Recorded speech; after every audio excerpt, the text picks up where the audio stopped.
نفسي افهم ليه ما بعملش نفسي عبيطه وانضف من فوق الوش ما دام مزنوقه في تنظيفه وترويقه اهو. طبعا ما بعرفش اشتغل كده من على الوش، لازم اجيب اللي في بطني كل حاجه.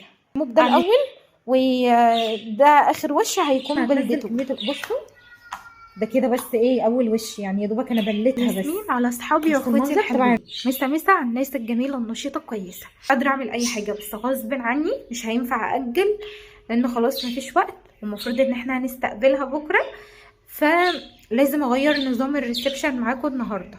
هوريكم انا هعمل ايه، مع العلم ان الفيديو ده انا كنت عايزه اظهر فيه، يعني عايزه اشتغل فيه وانا ظاهره وبتحرك وبروح واجي عشان تتشجعوا معايا. هنحط اللايك وهنعمل شير، ولو انت جديده هتشتركي في القناه وهتفعلي زرار الجرس عشان ان شاء الله يوصلك مني اشعار بكل فيديو. صلي على النبي في التعليقات اهم حاجه عشان كلنا ناخد حسنات، ونتوكل على الله ونبدا مع بعض. شايله هم حاجات كتير، يعني شايله هم تنظيفه الشباك ده، وشايله هم تنظيفه الشباك ده، وشايله هم جر السفر. بصوا انا هغير الريسبشن، بس هوريكم شكله دلوقتي عشان تشوفوا معايا شكله بعدين هيكون عامل ازاي. بصوا كده انا هبعد. هنا كانت فاضيه من ساعه العيد وانا ما غيرتش الوضع ده عشان استحليت الموضوع براح والوسع ده، عشان عيالي كانوا بيلعبوا بالهوفر وانا كنت بلعب معاهم، فالدنيا كانت رايقه حوالينا. طبعا الشجر كله تراب. بصوا المنظر، شايفين التراب على الشجر عامل ازاي؟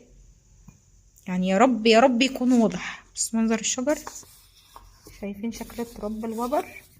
بقالي كتير طبعا ما مسحتهوش، والدنيا عندي متبهدله، يعني كل حاجه لازم تتعمل وتتنضف وتتلمع ونرتب. ما اكذبش عليكم مش عارفه هبدا منين، والله ما عارفه هبدا منين، بس غالبا لو بدات بالجزء ده هيطلع عيني، فانا عايزه ابدا بالجزء ده الاول عشان ده اللي محتاجه فيه الشغل اكتر، وفي نفس الوقت السجاد لسه ما اتغسلش. في ايه تتخانقوا ليه؟ بس مش عارفه اتكلم منكم وهتعملوا صداع، وخالتته هيزعلوا منكم عاملين دوشه جامده. يا اخواتي قررت ان انا اشتغل في جزء الانتريه الاول، مش عارفه انتوا شايفين معايا ولا لا، بس كميه وبر بقى وحاجات نازله من ال اسمها ايه، اللهم صل على النبي، البتاع اللي كانت مفروشه هنا دي كل مره حافظه هي اليتيمه اللي عندي اساسا، وتوبه توبتني ان انا يعني ارشح حوار الحفظات ده، ما بحبوش اساسا. المهم بصوا كل ده وبر وحاجات ويا دوب انا نفضتها هنا بصراحه، ما اكذبش عليكم. بصوا بقى هنا كده هشتغل بايه، تعالوا اوريكم. بسم الله، قررت ان انا اشتغل بالاتنين موب ورا بعض، قال يعني كاني بكنس وبمسح، فهمتوني كده؟ فيها كلور. ليه بقى؟ يعني حطيت في الميه كلور وملمع ارضيات على بعض. فنبدا بقى كده بسم الله، نبل الموب حلو، هنبدا بقى نتوكل على الله نلم بقى يا اخواتي، نلم.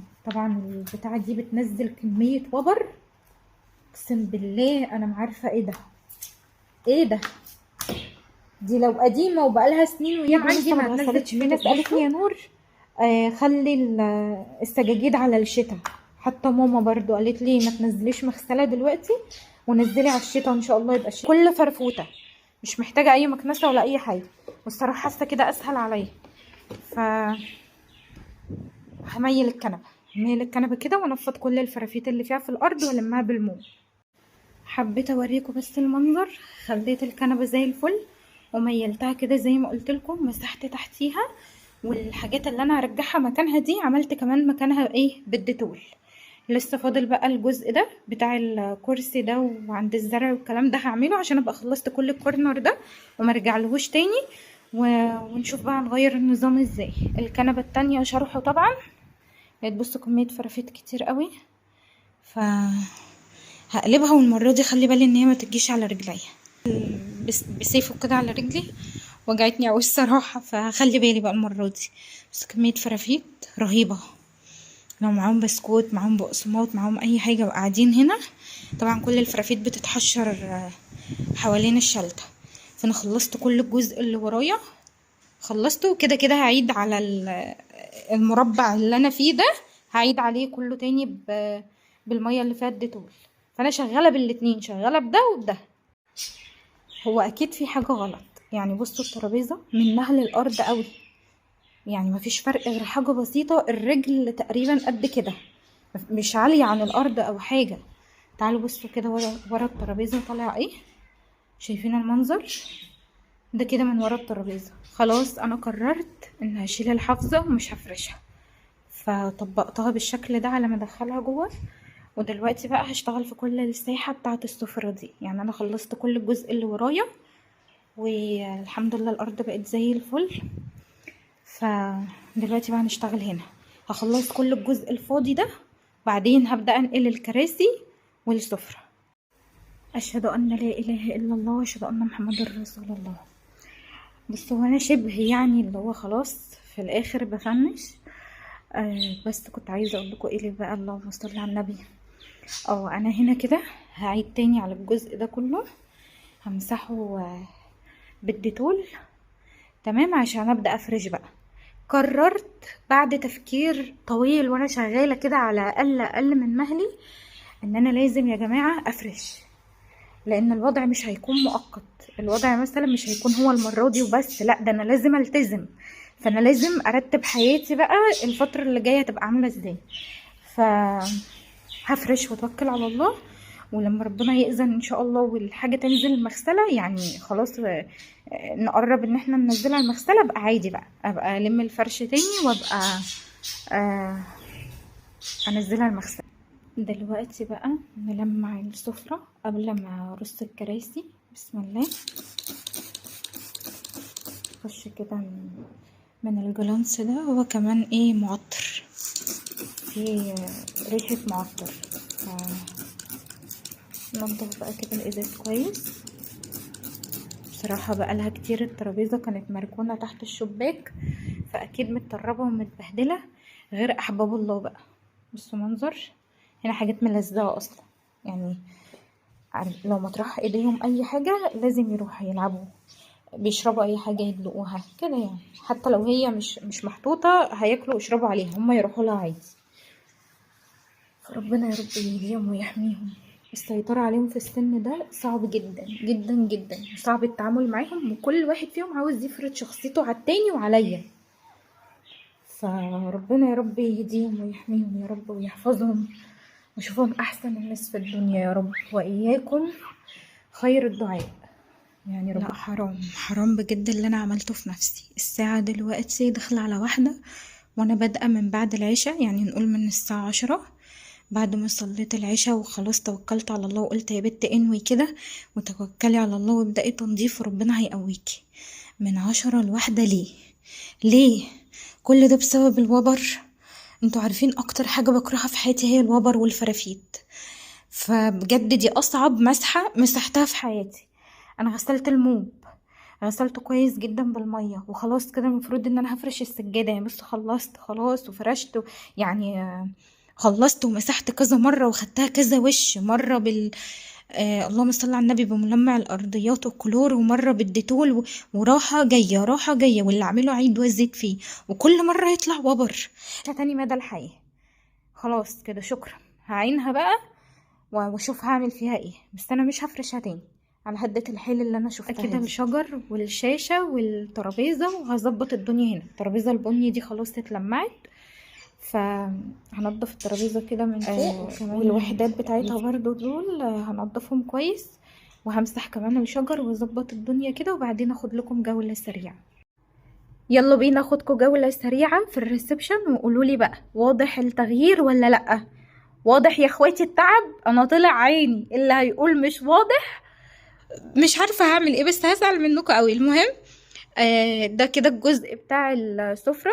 بصوا خليت السفره بالشكل ده عشان طبعا هيقعدوا عليها. انا عايزاكم بقى تخمنوا احنا هنستقبل مين. يلا انتوا قولوا لي بقى، انا مش هقول لكم ولا هغششكم. والحمد لله مسحت الشباك اللي عند اللي هو عند السفرة ده، نضفته كويس، وبرضو راعيت ان هنا يبقى فيه مساحة حلوة عشان لو حبوا يلعبوا بالهوفر ولا حاجة يبقى عندهم مكان، يعني يبقى فيه مكان يقدروا يتحركوا فيه، ما بقاش خنقت لهم كل الدنيا. يعني عملت برضو حساب عيالي فيما بعد لو هم عاوزين يلعبوا بيه، مش عشان ما اقفلش عليهم الريسبشن، وهم خلاص كانوا اتعودوا ان هو حاجة اساسية معانا في يومنا. بصوا هنا بقى يعني ده اللي في الشغل كله بصراحة بالنسبة لي. وكان اكتر حاجة متعبة الجزء بتاع الانتريه ده، اكتر حاجة هدت حيلي بصراحة، لان الحافظة كانت مفروشة هناك. قسمت كده الريسبشن جزئين. فقسمت الجزء بتاع الانتريه كده بالكنبة والكرسي، حطيتهم بالشكل ده. عايزة اوريكم بس كده الشكل من بعيد، بصوا كده شكلهم. وحطيت السجادة بالطول تمام كده اهو. اوريهولكوا برضو كده من ناحية تانية. بص عيلو القدرية وجعني. بص حاولت اوسع لكم الكادر شوية عشان تشوفوا الشكل اللي انا بقولكوا عليه. بسم الله. رجعت الترابيزة البني تاني هناك في الجنب كده، عشان مش عايزة احطها في النص هنا، لان هم بيتغشموا وبيزقوا بعض. لعبهم لعب عنيف، فبخاف عليهم الصراحة من سنون الترابيزات والحاجات دي. ايه رأيكم في الديكور اللي انا عاملاه عشان اخد لكم جولة كده سريعة؟ والهوفر هناك هو خلاص شحن، فركنته كده على جنب. بس الحمد لله حاسه يعني الى حد كبير تحسوا ان الريسبشن اتفرش، بما اني يعني كنت ضامه كل حاجه على بعضها وموسعه لهم الدنيا يلعبوا فيها براحتهم. بس الصراحه ده مش السبب الاساسي. انتوا عارفين ان احنا من ساعه العيد كنا مغيرين النظام بتاع الريسبشن. بصوا بقى كده الشكل اهو. بسم الله. بصوا كده الشكل كده من هنا. انا كنت مرجعه الكنبه ورا شويه بنفس زاويه الكرسي، ف قدمتها لما جيت احط السجاده، يعني قربتها شويه عشان اخليها دايسه على السجاده عشان ما تكعبلهمش، لو حبوا يطلعوا عليها بالهوفر ما يتكعبلوش او يقعوا. فبرضه انا عملت حسابهم في كل حاجه، في كل حركه عملتها عملت حسابهم فيها. بس وادي شكل الريسبشن. والله طلع عيني طلع عيني. بس ايه رايكم في شكل الكرسيين دول كده؟ ان هما قصاد بعض شكلهم كده احلى، صح؟ بجد كده عجبك اكتر؟ وبرده في نفس الوقت ما قفلتش البلكونه عشان دخلت المنشر جوه زي ما شفتوا كده في الفيديو اللي فات. فعاوزه ما بقاش مقفله الدنيا على نفسي، يعني اللي هو انا اتحرك ما يبقاش قدامي عقبه، فاستسهل واقوم مدخلاه تاني جوه. فهمتوني؟ املا لها ميه يا لالا. روحي في النور كده عشان ناخد لهم جوله بقى. بصراحه اكتر جزء عجبني هو الجزء بتاع الانتريه ده، وفي نفس الوقت ما ضيقتش الدنيا على نفسي وما قفلتش البلكونه زي ما قلت لكم. بصوا بقى كده الشكل. ايه رايكم؟ ايه رأيكم يا اخواتي؟ قولولي في التعليقات بجد، يعني باين المجهود ولا مش باين؟ بس انا زعلانه والله ان فرشت والسجاجيد ما نزلتش المغسله، بس مش مشكله، ملحوقه ان شاء الله. كنت عاوزه اقول لكم ان مسحت كمان الطرقه ونضفتها كويس برضو من الوبر اللي كان فيها وكل حاجه، وفرشت المشايه دي. كده بقى ما فاضليش غير الاوض. فربنا يا رب يدينا الصحة والقوة وطولة العمر، وان شاء الله ان شاء الله بإذن واحد احد ابقى اعمل الاوض معاكم اوضة اوضة كده، والدنيا تبقى سهلة علينا. اوضة عموري الصراحة مليانة كمية فرافيت مش طبيعية، بالذات السجادة الشاج. فالله المستعان. ادعولي يا جماعة ربنا يقويني ويعيني، لان بجد انا لما بنضف مش بنضف تنظيفة كده وخلاص، انا بس التنظيفة بتاعتي يا جماعة الحمد لله الحمد لله برتاح بعديها كام يوم حلوين. وانا بتكسح بعديها مش برتاح، بيبقى غصب عني طبعا من التعب اللي ببقى تعبته والهلاك اللي انا فيه. بس الله المستعان، ربنا يقوينا جميعا. اهم حاجه لو عجبكم وحسيتوا ان انتوا اتنشطتوا معايا وحسيتوا بفرق واختلاف في الريسبشن، وتدعوا لي دعوه حلوه في التعليقات بظهر الغيب ان ربنا يرزقني بالبيت الواسع الفسيح. تحطوا بقى لايكات كتير وتعملوا شير للفيديو، واسيبكم في حفظ الله ورعايته. اقول لكم سلام.